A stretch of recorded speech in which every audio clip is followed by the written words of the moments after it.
Hi, this is Douglas Nicol from The Works reporting for Mumbrella at the South by Southwest conference in Austin, Texas. The conference is drawing to a close now, and I thought you might be interested to hear a couple of the highlights from my point of view.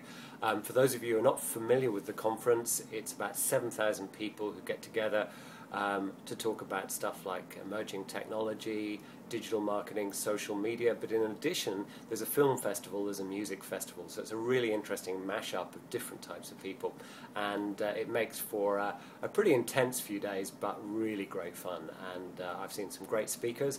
I'll tell you about two and some of the things that they said. Speaker number one is a guy called Seth Priebatsh, and he is the head of Scvngr.com, and for those of you who are less familiar with Seth believes that after the social phase, we've been going through the social phase in society and particularly in marketing with social media, he believes that the next phase is actually the gaming phase, the game phase, or the game layer as he calls it. And what that does is take all the principles of gaming, and that can be anything from the kind of gaming principles and techniques that you find in a typical PSP game, or indeed just old-fashioned games like Monopoly and Cluedo, and apply those to real-world problems, not just marketing problems, but problems like how do you solve world hunger, problems like how do you improve the education system. And he put a pretty convincing case about how you can improve children's attention at school and involvement and desire to learn in school by using gaming principles. Best of all, he talked about the application of gaming principles to improve the performance of marketing programs, particularly acquisition programs and loyalty programs. And he pointed out that for years, marketers have been partly using game techniques in loyalty programs. Just look at the different layers you can achieve, the different levels within, for instance, a frequent flyer program. That is a very basic gaming principle, but actually if you apply all the other gaming principles, and there's about 42 of them in total, and actually use those techniques, you actually not only entertain the consumer, but you also get a much richer level of engagement beyond just a one-off engagement. And I think a great example, a really simple example he gave of it as a typical thing that maybe a retailer does. A typical retailer will put into an online marketing advertising campaign maybe a choice of 3 offers. There's a good offer, you know, maybe 15% off, a better offer which might be 30% off, and the best offer which might be 50% off, depending on what you buy. And typically the tradition is that we give away all those 3 things at once.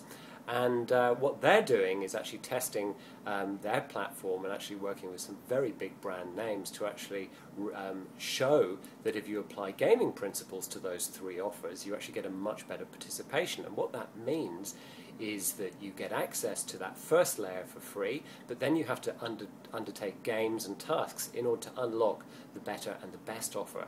And with that, you're entertaining the consumer's enjoying that, but also you're actually putting a much higher value on the offer than if you just give it all away for free.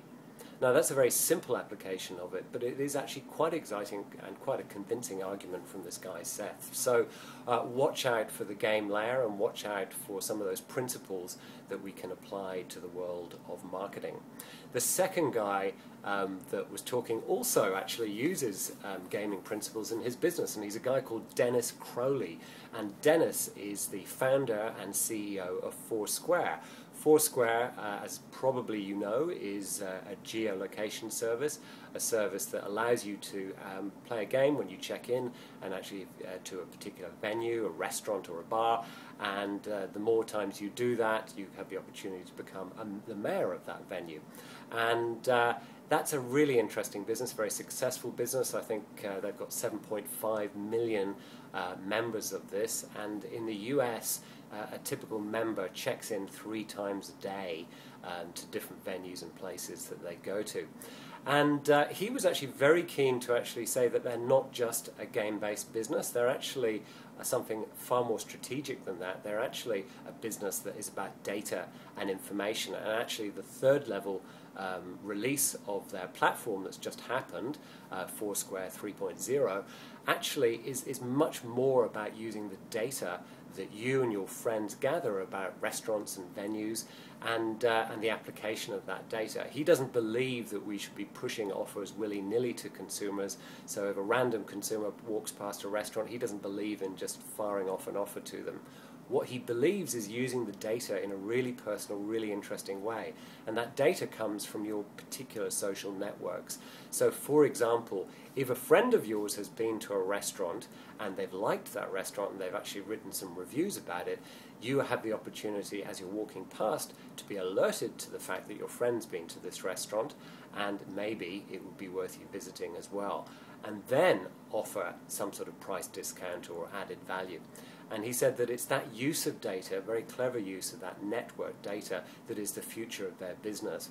And they have an open platform, so they're very keen for people to mash up this data with other forms of data. So a great example recently is the Foursquare platform was mashed up by a third party with information from the Department of Health in New York, so that when you check in to a particular restaurant in New York, and if it's on the department's watch list for lack of hygiene, you actually get an alert after you've checked into that restaurant, and it'll tell you to get the hell out of there. So I thought a great example of a really simple mashup that really has some utility in consumers' lives. So Dennis, very interesting speaker, very impressive guy. He's only 27.